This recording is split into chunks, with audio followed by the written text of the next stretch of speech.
Okay, I'm halfway through the project, well, more than halfway, but I wanted to show you my technique for getting these hoses off, because they can be a pain in the butt.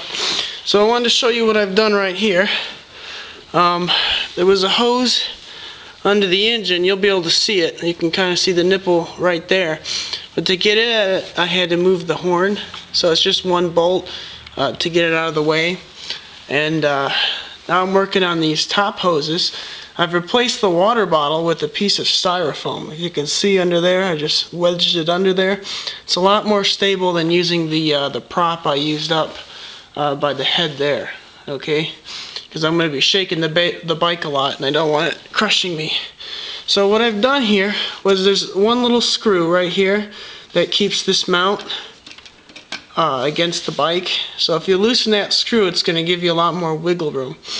And I've disconnected this hose. In order to do that, I had to disconnect the one bolt, the top of the radiator, and that lets it wiggle just a little bit, and that was enough to get this hose off.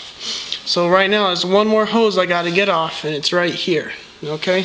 And here's the technique I use.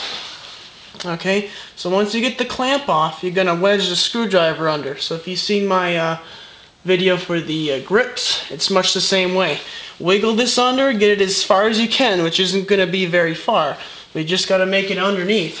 Pry it up, get your breakaway or your WD-40, squirt a little bit under there, then work the screwdriver in, twist it back and forth and up and down, and just get it worked in there. Then find another angle and work it up. Pry that up. It's messy. I lost the straw. I always lose them. Get a shot deep under there as you can. Have a rag handy. It's going to be messy either way. And then just work it in, deep, and around. Work all the angles.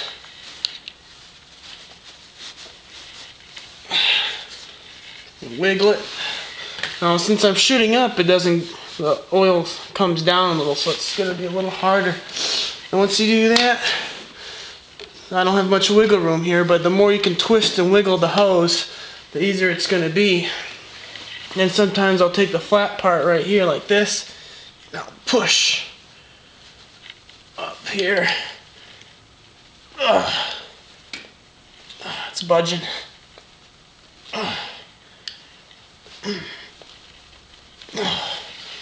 Then you got to go back to wiggling, and then you got to go back to the squirting, and eventually you make a little distance, and then once it gets off, you're good. Alright, I'm not going to do that because it's going to take a while, but you get the